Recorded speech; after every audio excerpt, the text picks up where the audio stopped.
Well, it's my great pleasure to introduce our speaker, who is none other than our principal, Patricia Brubaker.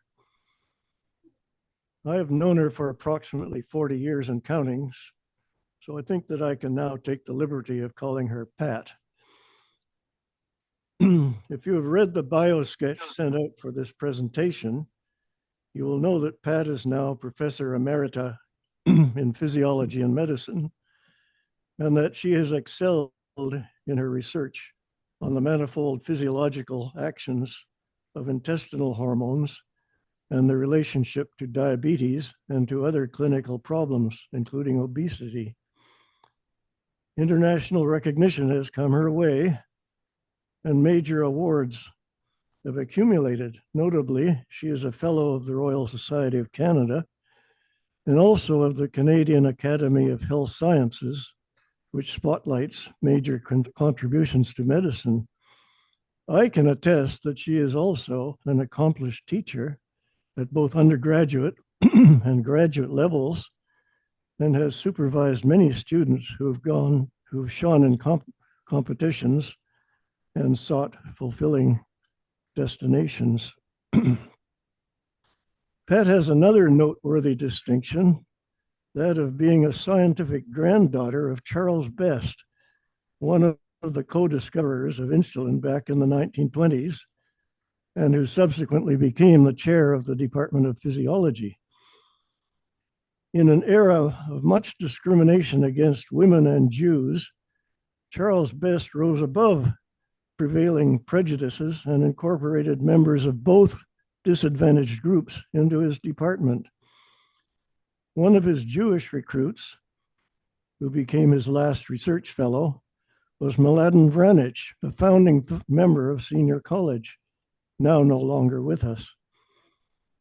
Mladen's autobiographical account records how, during World War II, he barely evaded the Nazi invaders of Yugoslavia and thus escaped the Holocaust.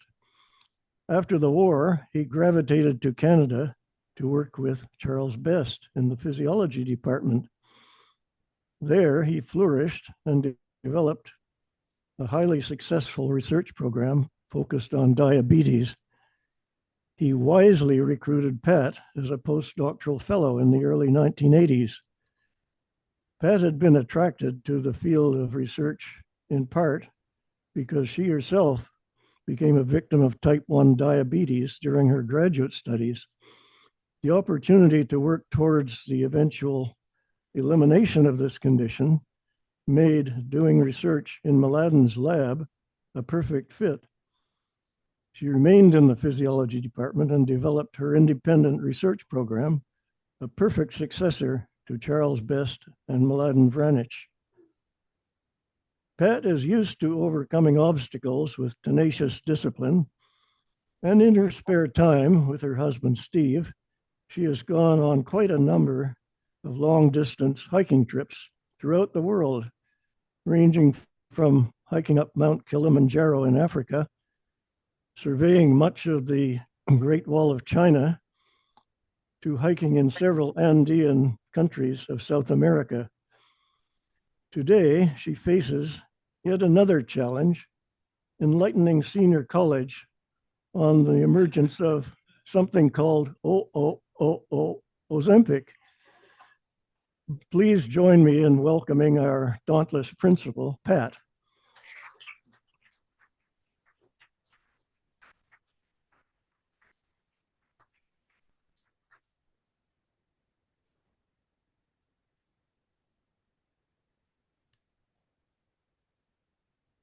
Okay, so I'm sorry, I couldn't resist.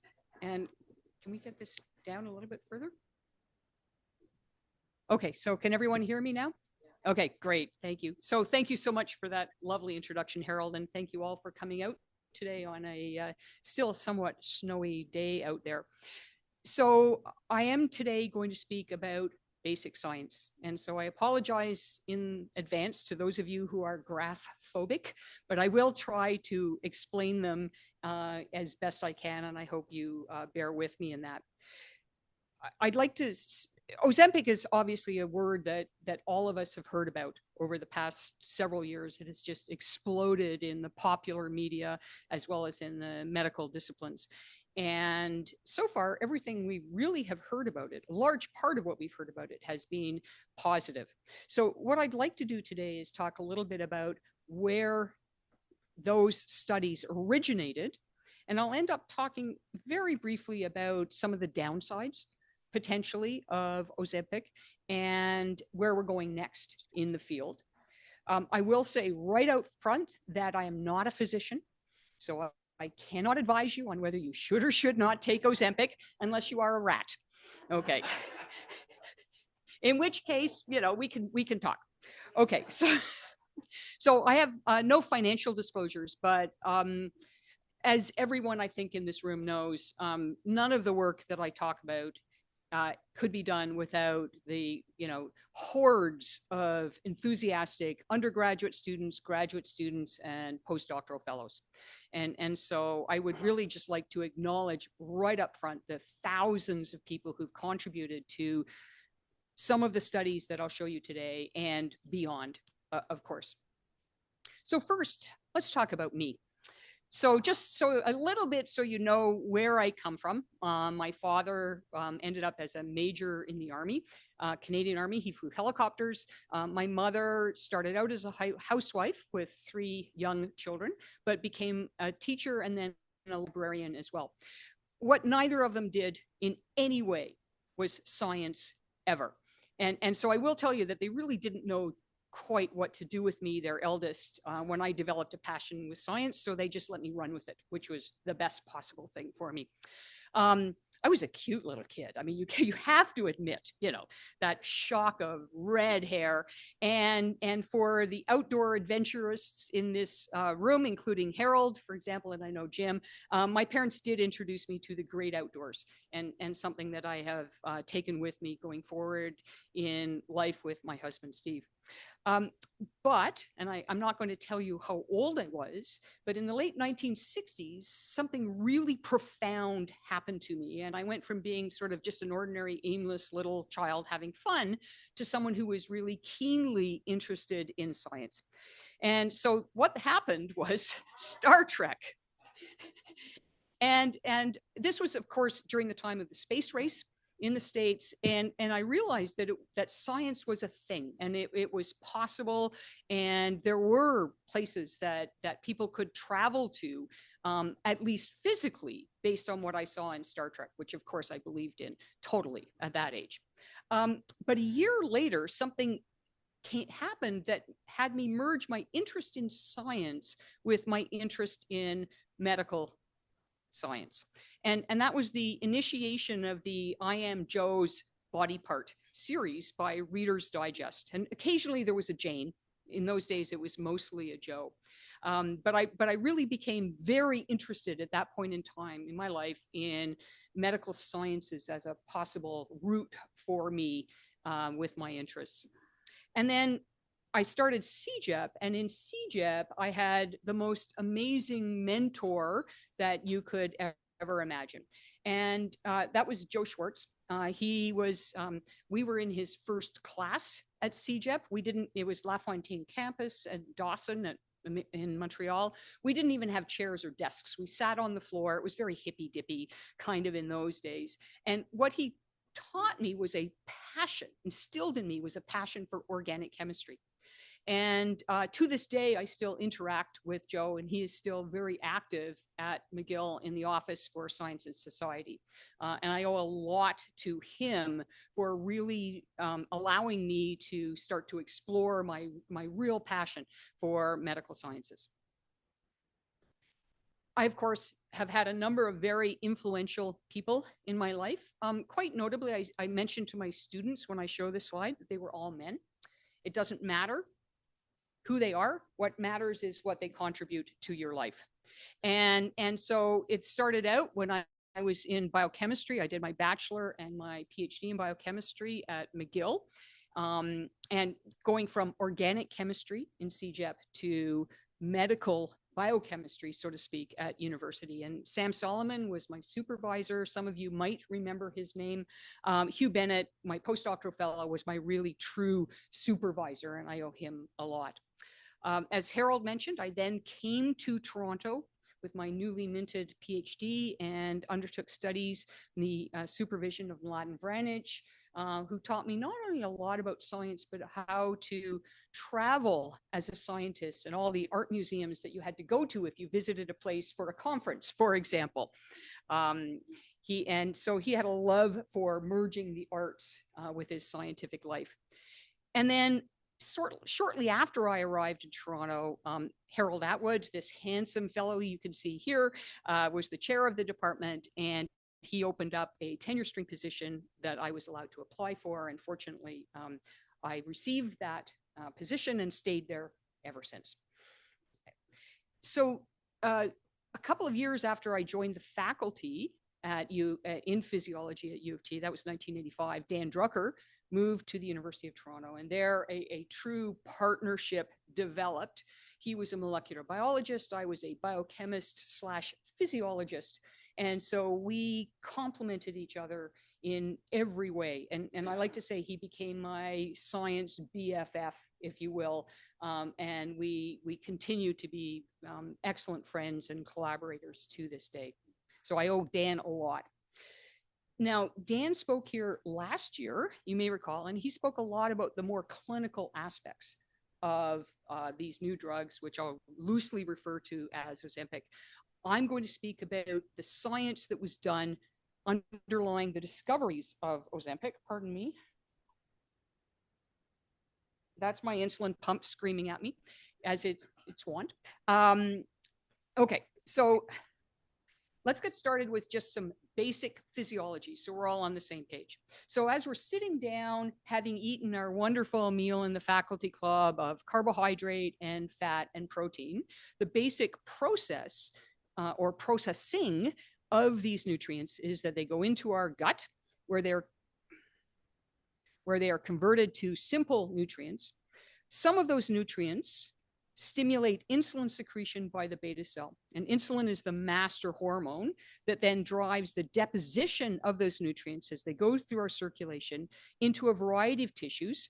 Not shown here is the brain, but certainly those nutrients go to the brain.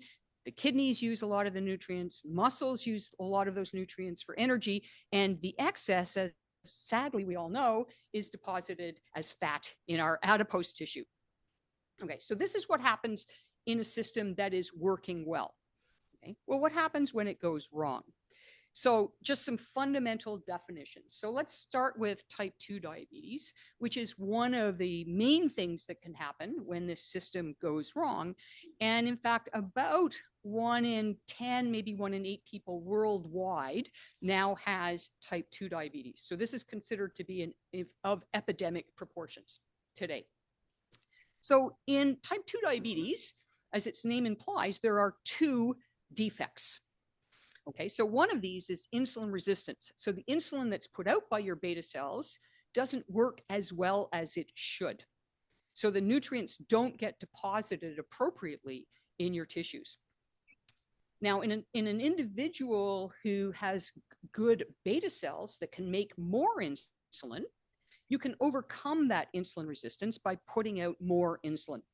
But in someone who develops type 2 diabetes, the problem is their beta cells can't compensate.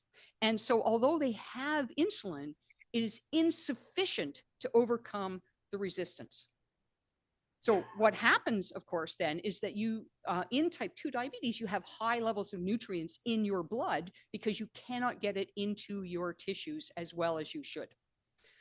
And we determine that one of the diagnoses or way to diagnose type 2 diabetes is measuring the amount of glucose in your blood, for example. Very common procedure that most people do at home now, in fact.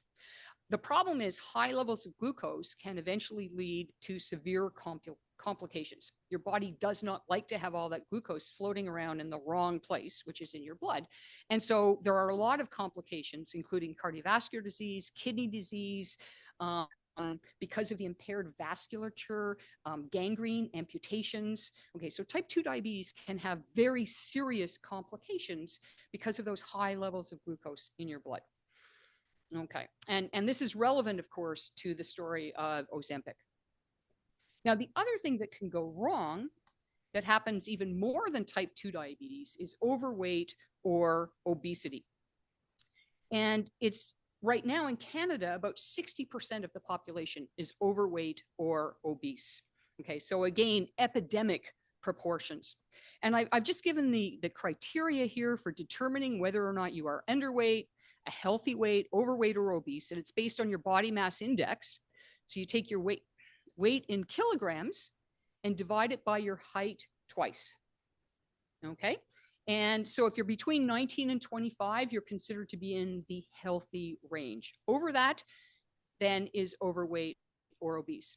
Now, the problem with obesity or overweight and obesity is that it's associated with insulin resistance.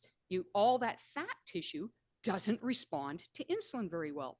So if you compound someone who is obese and has insulin resistance, then with someone who cannot produce enough insulin to overcome the resistance, then you have type 2 diabetes. And so about 90% of people with type 2 diabetes are overweight or obese, with this insulin resistance being one of the major problems.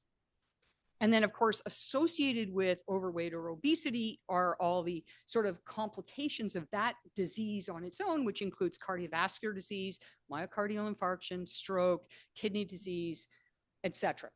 Okay, so you can see that these two diseases are very related to each other in many ways.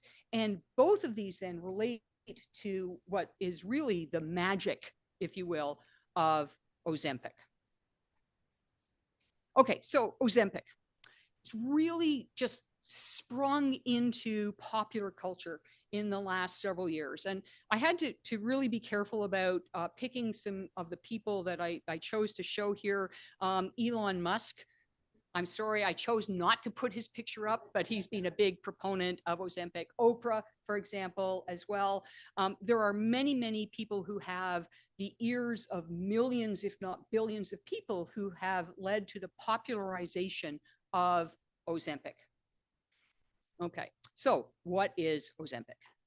Okay, let's go back to first a little bit more physiology. So when you eat your meal and all that glucose and fatty acids are coming out of your gut, going towards the pancreas, your gut does one other thing. And what it does is it releases hormones. So there are specialized cells in your intestines that are chock full of hormones. And these hormones are basically just protein-based molecules. But what's important about them is that they're released into the circulation and they travel to distant parts of the body. So these are referred to as endocrine hormones. Endo being they're coming from inside and acting inside your circulation. So many of these hormones just simply enhance the ability of your gut to handle the food that you've just eaten, digest the food, break it into small components, etc.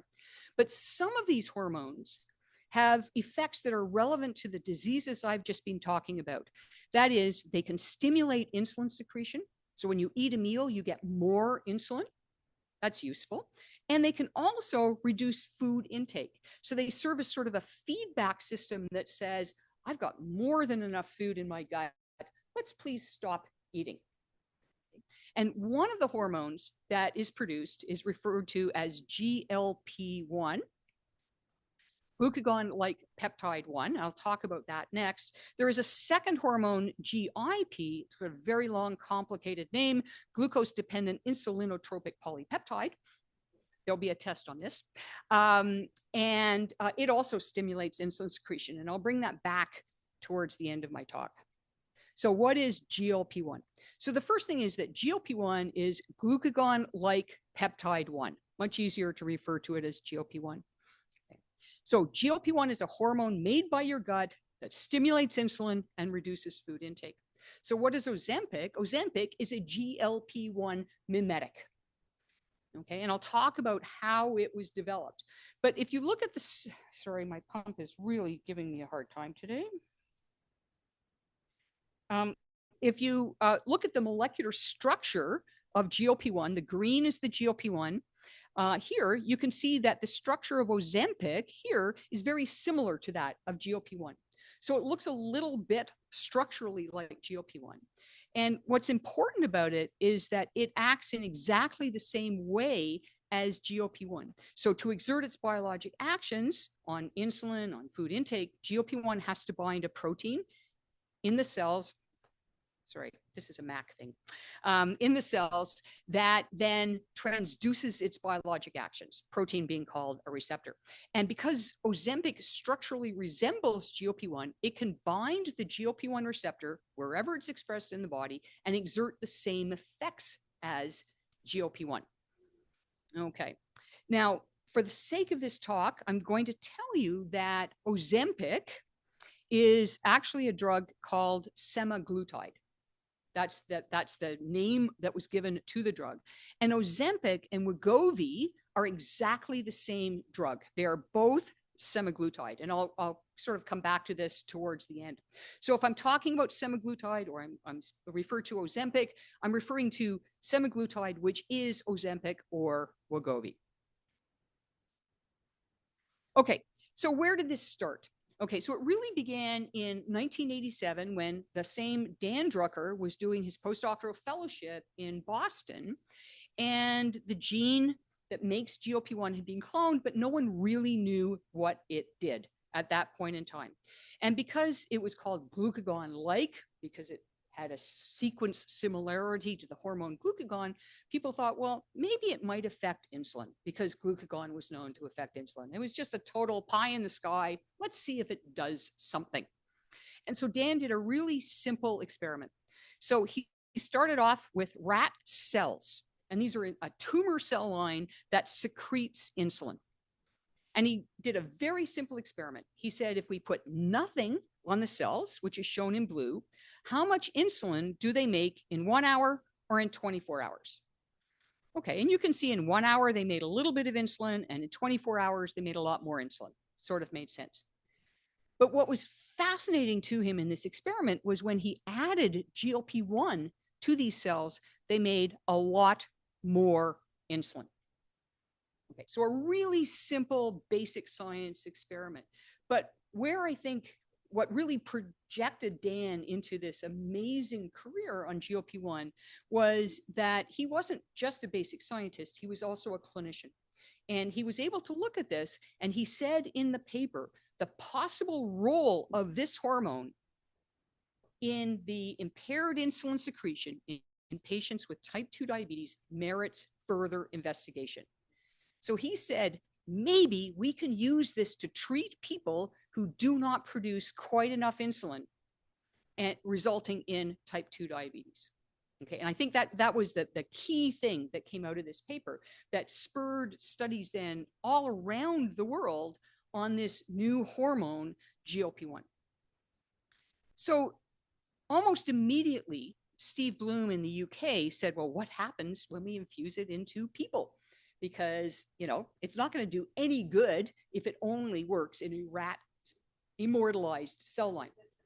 Okay. And Steve's group did a really clever experiment. So the first thing was, you can see that they did this sort of just test infusion into patients, and they infused saline, which is basically nothing. That's the control. They infused GLP-1, or they infused this other hormone, GIP. Okay? And in the initial part of the experiment, shown in the red box, you can see insulin secretion really didn't change very much. So you'd think, okay, well, maybe that's, you know, a little bit of concern. Maybe it doesn't work in humans. But then in the second part of this experiment, he gave glucose at the same time. Now, remember, when you eat your meal, you're putting glucose into your blood at the same time as you're putting this hormone, which stimulates insulin to help you deposit that glucose.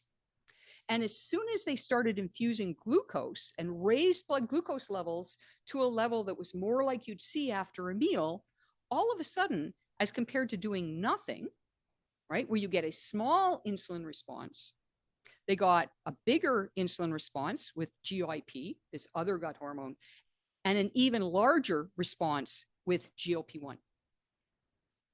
So this suggested really two things. One is that GLP-1 does work in humans, but also maybe it only works when blood glucose levels are higher. Okay? And that would be beneficial because you don't want a lot of insulin when your blood sugar levels are low. You don't need it. You need it after you've eaten a meal, or if you have diabetes and your blood sugar levels are high. So then back to the animal models, and someone did a very clever experiment where they took a rat pancreas and they perfused it with liquid. And they used glucose as one of the stimulants here. So the first glucose concentration was very, very low. You would not feel very good if your blood sugar levels were that low. This is hypoglycemia. And then they overlaid that with an infusion of GLP-1. And you can see when your blood sugar levels are low, GLP-1 does nothing to your insulin levels. But as they raised the glucose levels to something you'd see after a meal, normally, now you can see that GLP-1 is stimulating insulin secretion beautifully as compared to the glucose alone. And this is also true when you raise glucose levels to levels that you would see in diabetes, for example. Again, GLP-1 worked beautifully. Okay. So the really nice thing about this particular study was that it really indicated that if you give someone an injection of GLP-1 and their blood glucose levels are high, it will work. If you give them GLP-1 and their blood glucose levels are low, it won't hurt them because you're not going to stimulate insulin secretion. And that actually made it safer than some of the drugs that were being used in patients with type 2 diabetes at the time that worked whether your glucoses were high or low. Okay, so this was a really important study that said, guess what? It only works at certain levels of blood glucose. Now, the problem with GLP-1, the hormone that we make in our bodies, is that it disappears in a matter of minutes in our body. So this is back to the study by Steve Bloom where he infused GLP-1 and got a very nice high elevated level of GLP-1 in the blood. And as soon as he stopped that infusion, the GLP-1 disappears. Okay?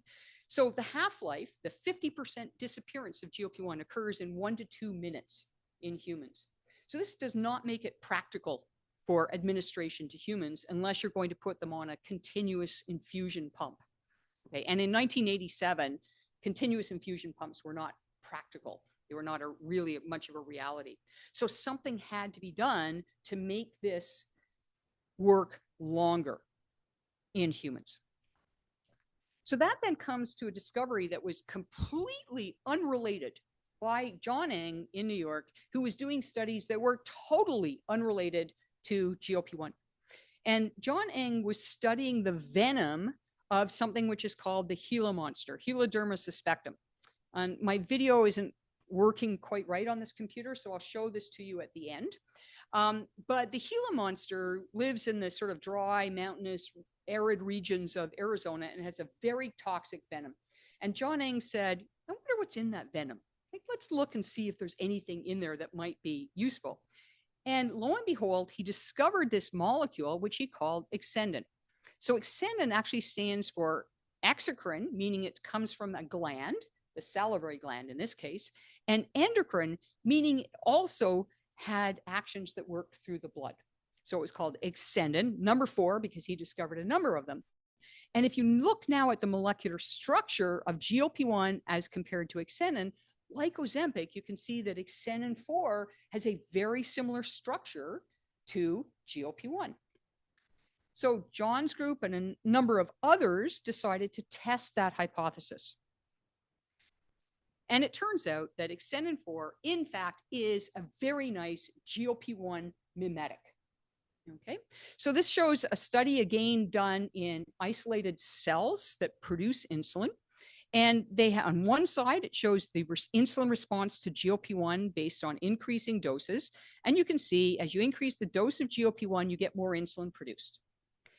As you increase the dose of Exendin-4, you also got more insulin produced.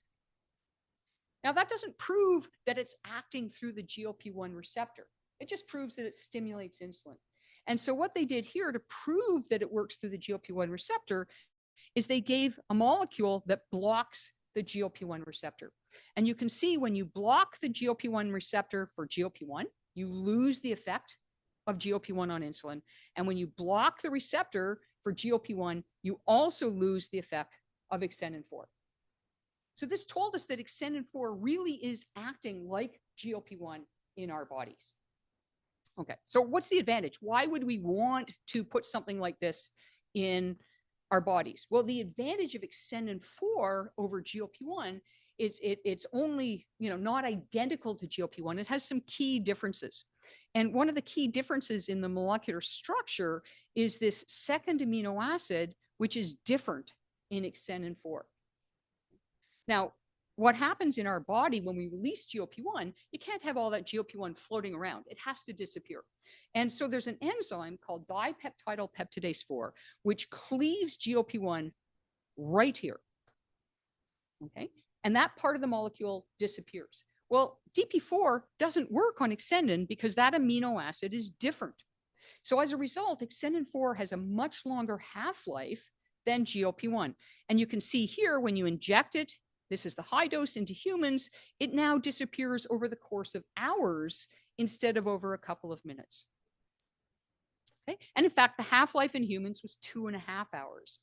So what this meant realistically is that you could inject Exendin-4 twice a day and be covered for your entire 24-hour period, pretty much covered. Okay? And so that then hit the headlines.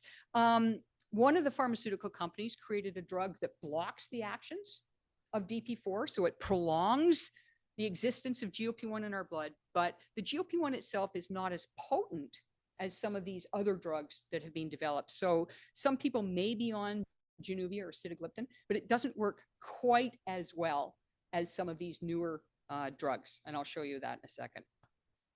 Okay. So at the same time as we were discovering that Exendin-4 could stimulate insulin, there had been a couple reports that if you put it into the brain, it could reduce food intake. And so my lab, and this is, I think, the only studies I'll show you from my lab, was interested in whether or not Exendin-4 could really work on appetite. Okay, and so one of my graduate students, Tanvi Talsania, did this series of studies in mice. And what she did is she just measured the food intake in the mice over a 24-hour period. And she gave them increasing doses of Exendin-4. And what you could see at every single dose that she gave to these mice, food intake was suppressed almost to nothing.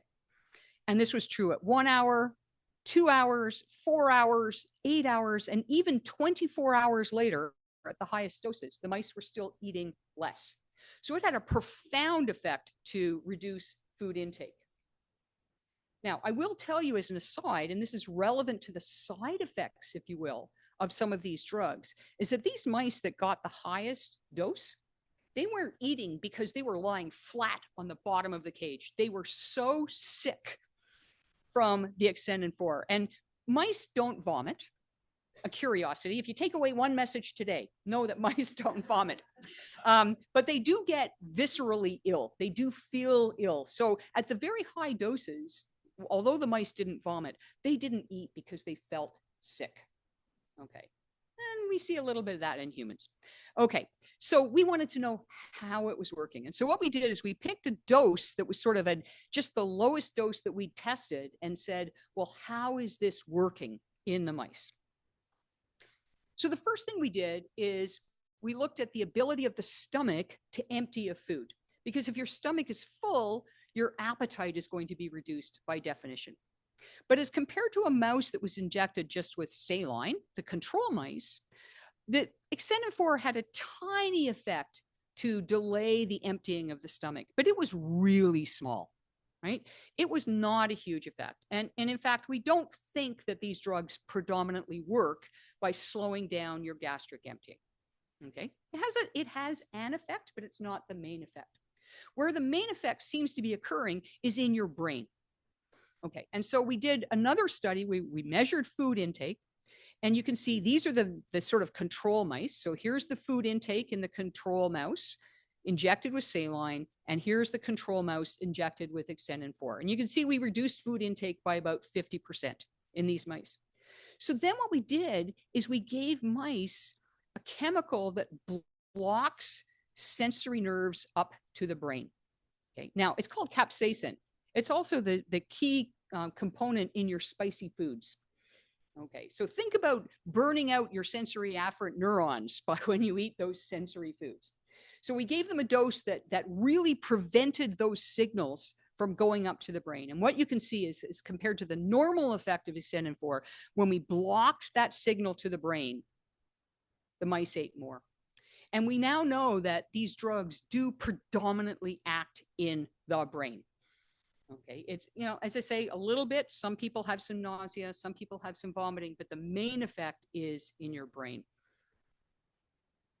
Okay, so with accumulated studies such as these examples I've given you, Extendin 4 became the first GLP-1 mimetic that was approved for the treatment of type 2 diabetes. And this was the headline in all of the newspapers: diabetes drug made from lizard spit. Okay, which technically was correct. You are injecting a component of lizard spit into your body. And this was referred to as Byetta, and it needed to be injected twice a day. Can't take these drugs orally because your stomach is very good at breaking down protein, and these drugs are proteins. Okay, with one caveat, which I'll show you. Okay, so these drugs were an amazing new venture into the treatment of type 2 diabetes. And you can see here from some of the clinical trials, this is a measurement of hemoglobin A1C. That looks at your blood glucose level over the past 3 months. And as compared to control, blood glucose levels were reduced quite significantly in these individuals. And at the same time, they did lose some body weight, about 3.5 kilos over the course of this experiment. Okay? So a modest decrease in body weight, but certainly a profound effect on blood glucose control to improve it, as we expect from something that is mimicking the actions of GLP-1. Okay. So at that point, all the pharmaceutical companies became interested. And I will tell you, John Eng, who discovered Extendin 4, had a terrible time getting the pharmaceutical companies to become interested in Extendin 4. But with the clinical trials that came out, everyone started to jump on the bandwagon. So ignore this experimental drug, which never went to the clinic, but one of the first early drugs was liraglutide. And liraglutide, also known as Saxenda, was longer acting than Extendin 4. So remember, Extendin 4 had a half-life that was in the matter of a few hours, 2.5 hours. These drugs disappeared at a much slower rate. So they were designed to disappear more slowly. And a few years after that, semaglutide was developed, which had a half-life of 46 hours, and in fact can be injected once a week, as compared to once a day for liraglutide, as compared to twice a day for Extendin 4. Okay, so this is really one of the things that really popularized Ozempic, was its very, very long half-life, meaning people didn't have to take injections every single day. And again, reminding you, semaglutide is the drug that is Ozempic, and it is the drug that is Wegovy. So clinical trials immediately started coming out from Novo Nordisk on the semaglutide.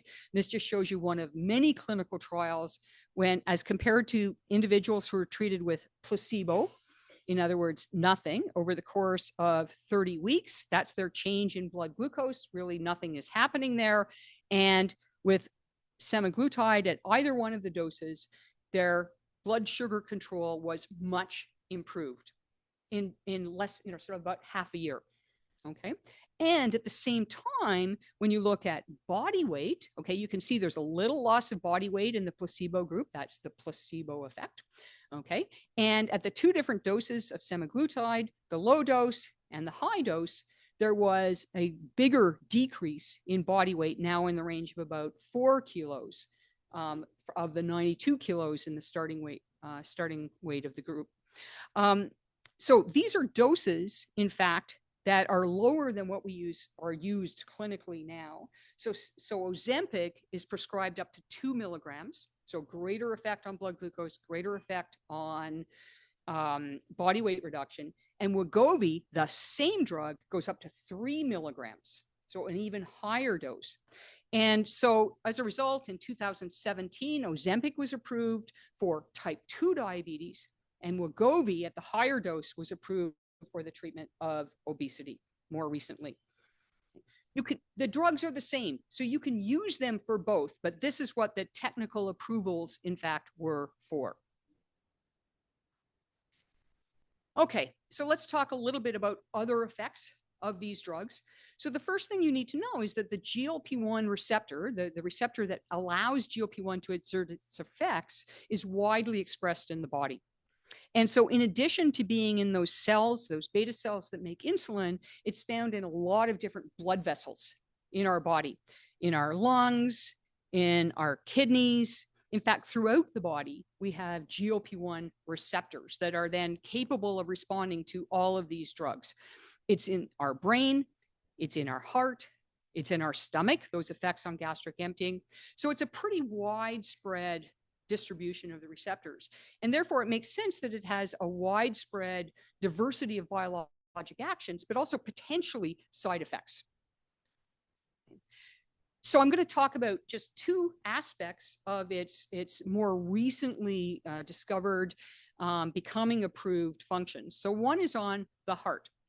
So again, this goes back to Dan Drucker, and you'll notice that this is 2008. This was a really early study. And Dan, as a clinician, said, if we're going to make a drug to treat patients with type 2 diabetes, it better be safe for the heart because these people have cardiovascular disease. So he designed a really simple experiment with what's referred to as the isolated mouse heart. And basically, you just take the mouse heart, hang it from a little sort of peg, and you push liquid through that heart. Okay. And what he measured was the ability of the heart to pump that liquid, which is one of the basic functions, of course, of our heart. And so he set it up so that there was this sort of 1 hour period during which the heart was being perfused. And he put either nothing, the control, or different doses of exendin 4 or of GLP-1 into that perfusion liquid. So what you can see was with most of these drugs or molecules, very little happened to the heart. Okay, GLP-1 actually looked like it was increasing the ability of the heart to work a little bit, but it was a minor effect.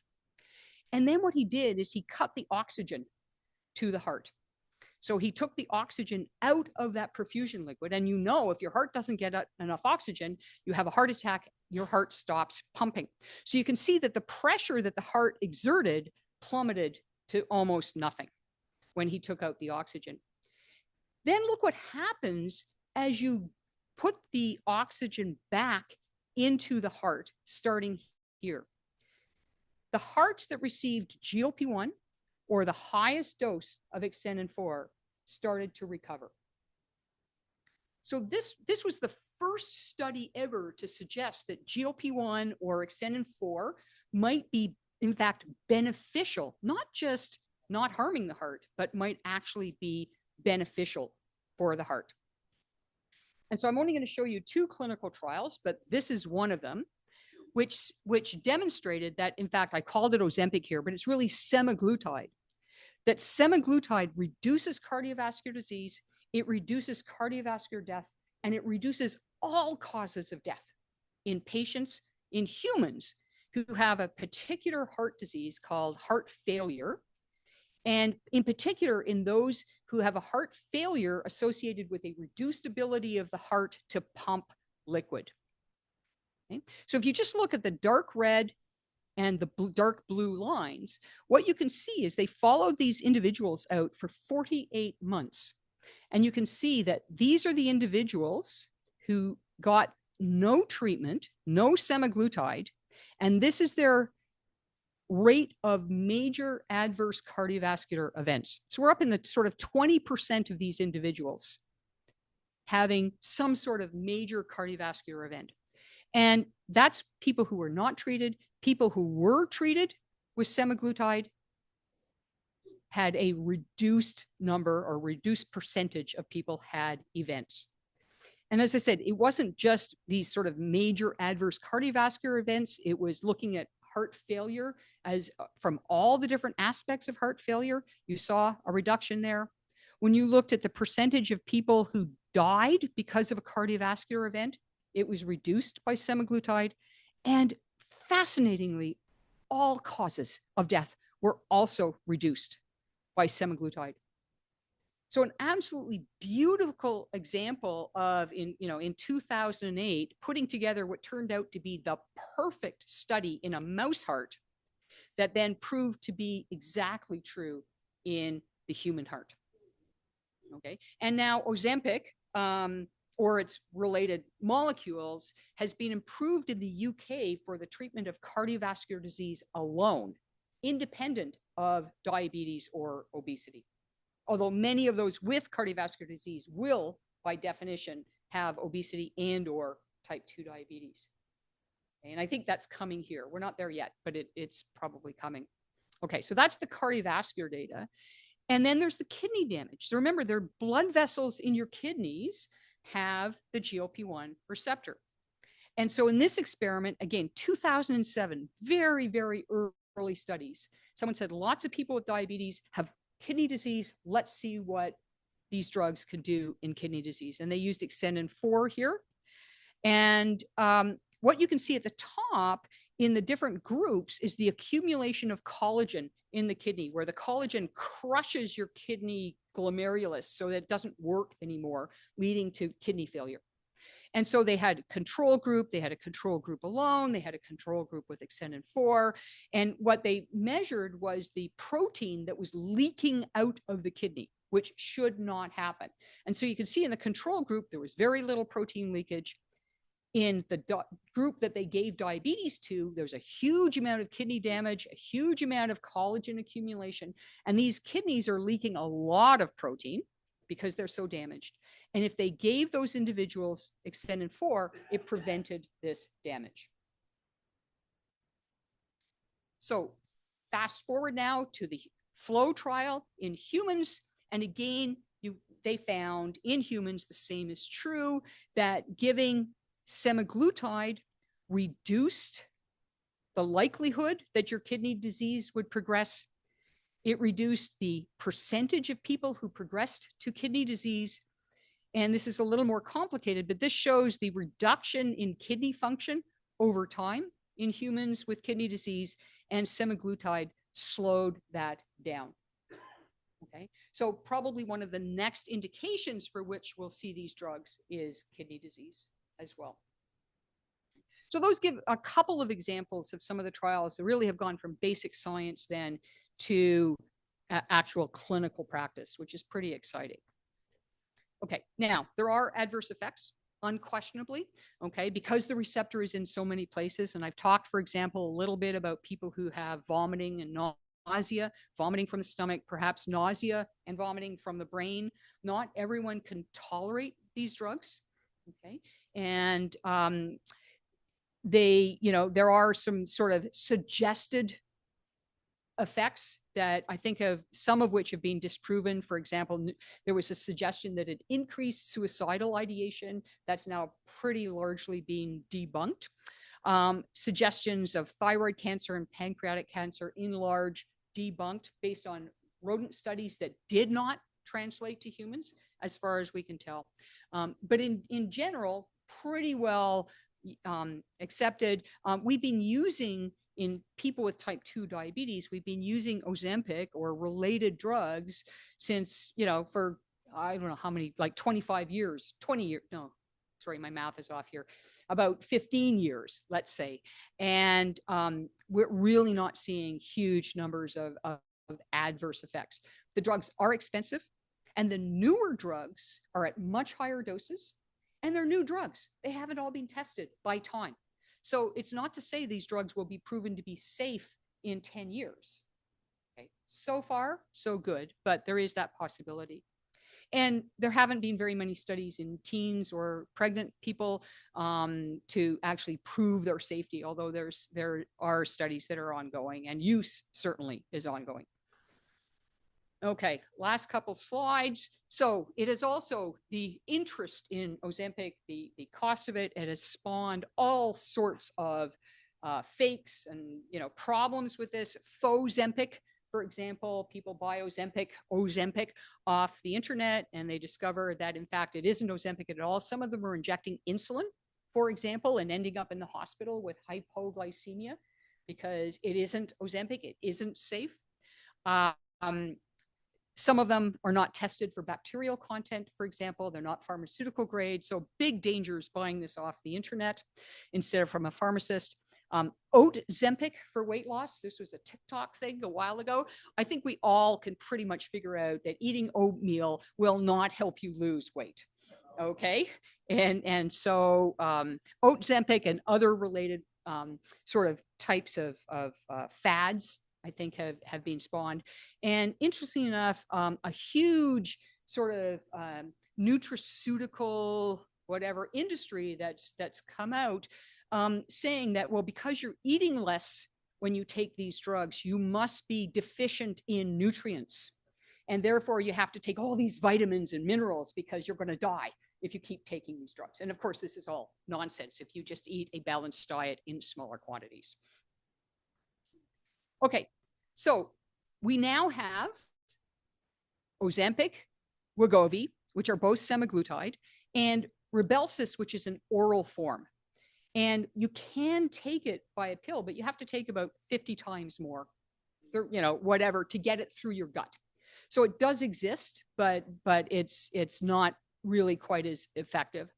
Eli, and these are from Novo, which is now over half the economy of Denmark as a result.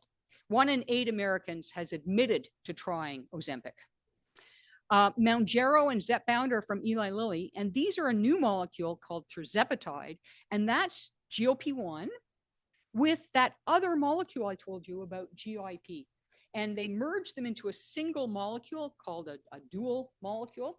And it actually works a little bit better by adding the actions of this second hormone. So weight loss with semaglutide, about 15% on average.